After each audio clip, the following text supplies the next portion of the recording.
आचार्य भगवान कुंद कुंद स्वामी के श्री चरणों में हम सभी इसलिए प्रणाम नहीं करते कि उन्होंने हमें इन ग्रंथों को उपलब्ध कराया है। हम उन्हें इसलिए भी प्रणाम नहीं करते कि वो कलकाल सर्वज्ञ के नाम से जाने जाते हैं, और हम उन्हें इसलिए भी प्रणाम नहीं करते कि उन्होंने औदारिक देह से पंचम काल में ही भरत क्षेत्र से विदेह क्षेत्र तक की यात्रा की थी। उनको हम नमस्कार इसलिए करते हैं, उनके प्रति श्रद्धा का समर्पण इसलिए होता है, उनको देखकर सुनकर पढ़कर उनके प्रति जो अलौकिक श्रद्धा इस देह में जन्म लेती है, इस आत्मा में जन्म लेती है, इसलिए कि उन्होंने सिर्फ अपना ही उपकार नहीं देखा, उन्होंने जन जन को मार्ग प्रेरित किया। उसके लिए इन ग्रंथों को लिपिबद्ध किया, क्योंकि कहा है वात्सल्य सर्व प्रधानी हुआ करता है और प्रेम एकांकी होता है। वात्सल्य भावों से ओतप्रोत सम्यक दृष्टि आत्मा सबको बुलाता है कि आओ, तुम भी आओ और तुम भी जानो कि कैसा होता है मोक्ष मार्ग। और जो प्रेमी होता है वो सिर्फ एक से प्रेम करता है और अकेला ही प्रेम करना चाहता है। आचार्य भगवंत कुंद कुंद स्वामी ने बहुज्ञान विधा के माध्यम से प्रत्येक प्राणी के लिए वात्सल्य नियति को रख करके उस परधि, उस प्रमाण को हमें दिया, जो प्रमाण आज भगवान महावीर स्वामी का साक्षात्कार करा देता है। ऐसे प्रमाणित ग्रंथों को दे करके उन्होंने जो केवल ज्ञान के बीज वपन करने का उद्यम किया है, पुरुषार्थ किया है, ऐसे महापरमोपकारी कलिकाल सर्वज्ञ ज्ञान के धुरंधर उद्यमी आचार्य भगवंत कुंद कुंद स्वामी के श्री चरणों में हम भी श्रद्धा से अपना शीश झुकाते हुए उन्हें नमस्कार करते हैं। ऐसे महान उपकारी गुरु जिन्होंने अपनी साहस क्षमता का कभी कोई परिचय हमें नहीं दिया है, किसी ग्रंथों में उनका परिचय हमें ये इंगित नहीं करता कि कभी आचार्य भगवान को यश प्रतिष्ठा की कामना और नाम की चाहना रही होगी। कैसे थे वो गुरुदेव जिन्होंने गाय और बच्चे के समान गुरु और शिष्य के इस भेद को अभेद की दृष्टि में परिवर्तित कर डाला। यही कारण हुआ कि उनका शुभोपयोग एक दिन शुद्धोपयोग में परिणत होकर के उसके फल की प्राप्ति कराए बिना नहीं रहेगा। आचार्य भगवान कुंद कुंद स्वामी कहते हैं कि रे मानव, आप अच्छी तरह से समझे होंगे कि दुर्गति का पात्र आखिर होता कौन है।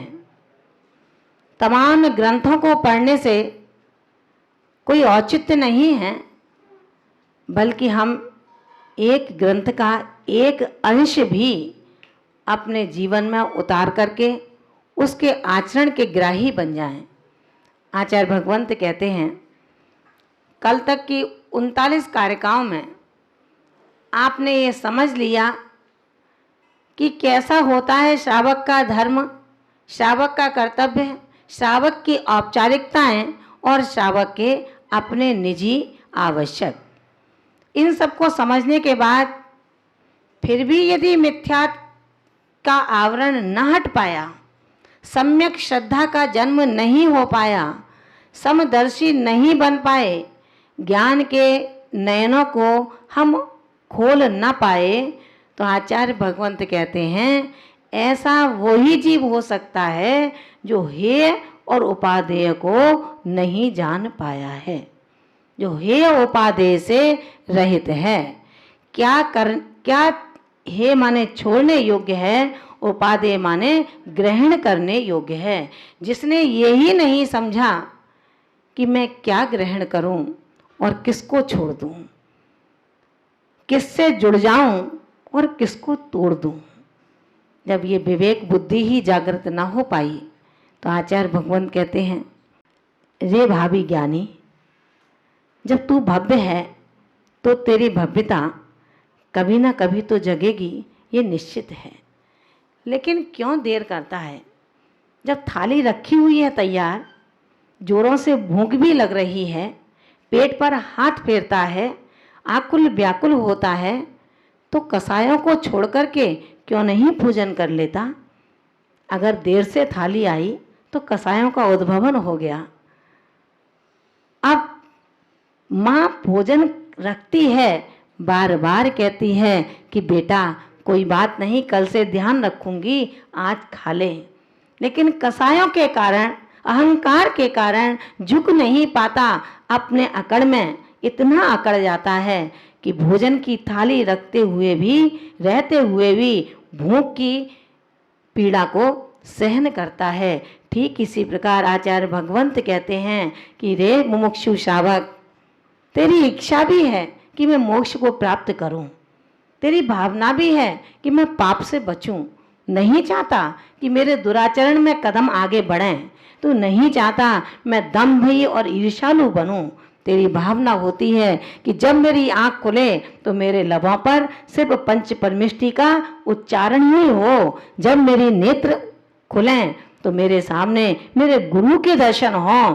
तू नहीं चाहता है कि तेरे पैर घर से, मंदिर से वापस घर की ओर आए, वरन तेरी इच्छा ये है कि जब जब मैं उठूं, जब जब कदम बढ़ाऊं, मेरे कदम मंदिर की सीढ़ियों से उतर के, घर की सीढ़ियों से उतर करके और मंदिर की सीढ़ियों पर चढ़ने के पुरुषार्थी बने।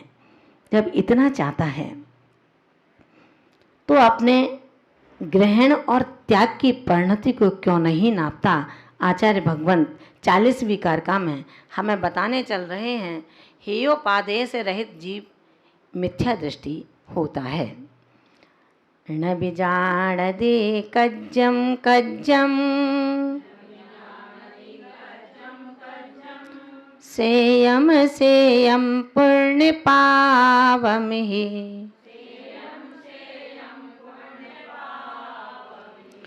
तच्चम तच्चम धम्मम धम्मम सो सम्म मुक्को णमि जाड़धि कज्जम कज्जम सेयम सेयम पुण्य पावमहि,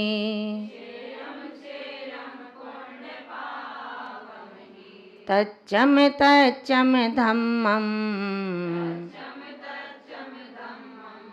धम्मम सो सम्म मुक्को। आचार्य भगवान इस 40वीं कारिका के अंतर्गत हमें संबोधित करते हैं कि हे जिज्ञासु शावक, तेरी इतनी जिज्ञासाएं हैं। अगर किसी शास्त्र को पढ़ते हो तब उसमें जिज्ञासाएं हो जाती हैं, किसी जैन पत्रिका को पढ़ते हो तो उसमें जिज्ञासाएं हो जाती हैं, किसी कार्यक्रम की पत्रिका को पढ़ते हो तो उसमें भी कुछ ना कुछ निकाल ही लेते हो। जब तेरी इतनी जिज्ञासाएं बड़ी हैं, फिर अपने आप में तू क्यों नहीं संभल पा रहा है? ये तो ठीक वही स्थिति हो गई जैसे एक चित्रकार ने एक चित्र बनाया, उस चित्र को एक चौराहे पर टांग दिया और उसके नीचे एक कलम रख दी कि इसमें जो भी गलतियां महसूस होने लगें उसको लिख देना। सुबह वो चित्र टांगा और शाम को जब चित्र उतारने गया, वो सारा पेपर सुझावों से भरा पड़ा था। परेशान हो गया कि इतनी त्रुटियां मेरे चित्र के अंदर, मुझे तो नहीं लगता था कि मैं इतनी गलतियों में हूं। उसने कहा क्या करना चाहिए? परेशान हो जाता है कि इतना पुरुषार्थ, इतना विश्वास आज मेरा खंडित हो गया। अपने गुरु के पास गया, गुरुदेव आपने जो शिक्षा दी है उस शिक्षा का मुझे पूरा इत्मीनान था, विश्वास था कि मैं कभी इस शिक्षा में फेल नहीं हो सकता हूँ। लेकिन आज जब मैंने एक चित्र को बना करके उस चौराहे पर लगाया, उसके ऊपर नोट्स लिखा था कि कोई गलती, कोई कमी हो तो कृपया इस पर लिख दें। देखो ना, सारा पेपर भर चुका है, इतनी कमियां हैं। अब मुझे क्या करना चाहिए, इस चित्र की कमियों को कैसे दूर करूं? मालूम है गुरुदेव क्या कहते हैं? गुरुदेव कहते हैं, बस तू परेशान ना हो, ये दुनिया है। ऐसा कर, इस चित्र के पुनः टांग करके आ, उसमें नीचे लिख, कृपया इस चित्र में सुधार कर दीजिए। सुबह से शाम तक चित्र टंगा रहता है, लेकिन कोई सुधार नहीं होता, कोई सुधार नहीं होता। उस चित्र को उतार करके ले आता है और कहता है, गुरुदेव देखो ना, किसी ने कोई सुधार नहीं किया, जबकि कमियां बहुत बताई थी। गुरुदेव कहते हैं, बस मत घबरा, मत अपने विश्वास से परे जा। अगर तू अपने लोगों के कहने पर अपने विश्वास को खत्म कर देगा तो ये अंदर हीन भावनाओं का जन्म हो जाएगा। तू जिंदा रहते हुए भी जी नहीं पाएगा। गुरुदेव ने कहा कि बेटे, संसार की यही तो रीति है, जिनको सिर्फ कमी बताना आती है लेकिन कभी सुधार करना नहीं आता। अगर आप किसी से सलाह मांगोगे तो 100 लोग खड़े हो जाएंगे, आप ये दवाई खाओ, आप ये दवाई खाओ, लेकिन एक भी सहयोग करने वाला नहीं होगा।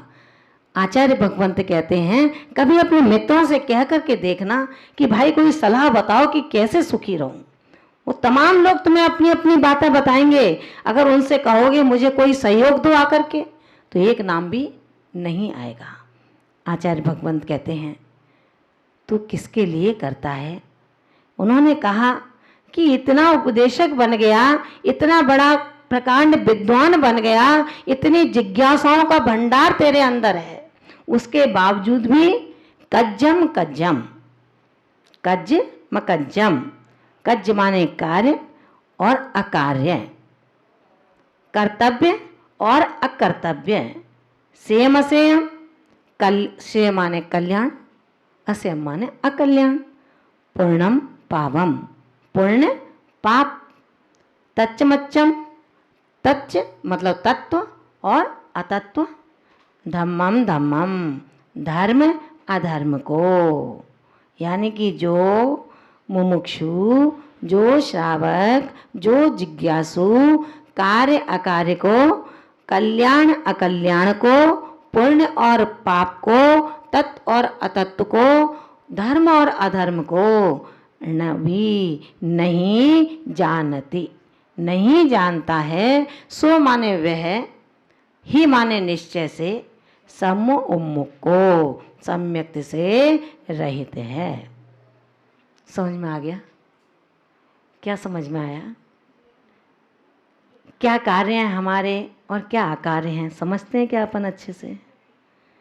क्या कर्तव्य है हमारा, क्या कर्तव्य नहीं है, किसमें कल्याण है हमारा, किसमें कल्याण नहीं है, कैसा है पुण्य और कैसा है पाप, किसको मैं पुण्य समझता हूं और किसको मैं पाप समझता हूं, क्या तत्व है क्या अतत्व है, धर्म और अधर्म, इन सबको जो नहीं जानता वह सम्यक्त से उन्मुक्त होता है, दूर होता है, यानी कि सम्यक्त से रहित होता है। कार्य कार्य हमारे क्या है, क्या कर्तव्य है? कोई गुरु का शिष्य गलती करे और अपन मौन ले लें, ये कर्तव्य है अपना। धर्म के हर दायरे में जिससे भगवान महावीर का ध्वज अपमानित न हो, पापियों के कहने के लिए विषय न बने। जो छिद्रान्वेषी हैं उनकी निगाह हमारे ऊपर है कि कब ये अपने पद से च्युत हों और हम इनको व्हाट्सएप पर वायरल करें। जो छिद्रान्वेषी हैं, जिनका भेष भद्रता का है लेकिन जिनके कर्तव्य अभद्रता को छोड़ते नहीं हैं, ऐसे बगुला भक्तों से हमें सावधान रहना है। क्या कर्तव्य है मेरे, हम अपने कर्तव्यों को संभाल करके रखें और बाकी जो मेरे मित्र हैं, मेरे संगी साथी हैं, जो हमारे क्लास में ही पढ़ते हैं, उनके प्रति हमारा कोई कर्तव्य नहीं बनता क्या? जो मेरा पड़ोसी है, रात दिन आपकी सुरक्षा के लिए तैयार रहता है, जो आपका भाई एक आंगन में, एक माँ के आंचल से, एक पिता की गोदी में पला है, उस भाई के लिए आज मेरा क्या कर्तव्य है? यही कि जमीन को नापूं, 1 इंच भी अगर ज़्यादा जाती है तो सिर फोड़ूं, गोली का प्रहार करूं, अंट संत गालियों को दूं? क्या कर्तव्य है हमारा? विचार करना महानुभावों। हम जिसमें पुण्य समझते हैं वो शायद पाप है, और जिसमें पाप समझते हैं वो ही शायद पुण्य है। अगर मैं किसी का दोष बता दूंगा तो उसका बुरा हो जाऊंगा, इसलिए पाप है। आचार्य भगवंत कहते हैं, गलती को करने वाला अपराधी है और गलती को देख करके छिपाने वाला महाअपराधी है। झूठे और मीठे शब्दों से दूसरों की पीठ को ठोंकना, हमारी गुरु माँ कहती हैं, ऐसे लोग अंधविश्वासी और कुसंगति के संज्ञा से युक्त होते हैं। और जो लोग सच्चाई को दर्शाते हुए मित्रता टूटने का डर नहीं रखते, वो बिरले गुरु जैसे हुआ करते हैं। उनका एहसान वो आत्मा कभी नहीं भूलता। माँ को, जिस माँ ने बच्चे को पैदा किया, जब उस माँ ने गलती को छिपा लिया, उस बच्चे ने उसे माँ नहीं कहा। अंतिम इच्छा जब जेल में बंद था तो यही जाहिर की कि मुझे फांसी से लटकाने से पहले जब आप पूछते ही हैं तुम्हारी अंतिम इच्छा क्या है, तो मेरी माँ से मुझे एक बार मिला दो। माँ आती है, बेटे ने याद किया है, फूली हुई चली आती है, जैसे ही उस लोहे के शिक्षों पर अपना मुंह रखती है, उसकी नाक उसका बेटा काट लेता है कि हे माँ, तू माँ कहने के योग्य भी तो नहीं है। जिस दिन पहले दिन स्कूल से पेंसिल को चुरा करके लाया था, उसी दिन तू चाटा मार करके मुझसे कह देती कि ये चोरी है, चोरी करना पाप है। तूने मेरी पीठ ठोकी थी कि तूने बहुत अच्छा किया बेटा।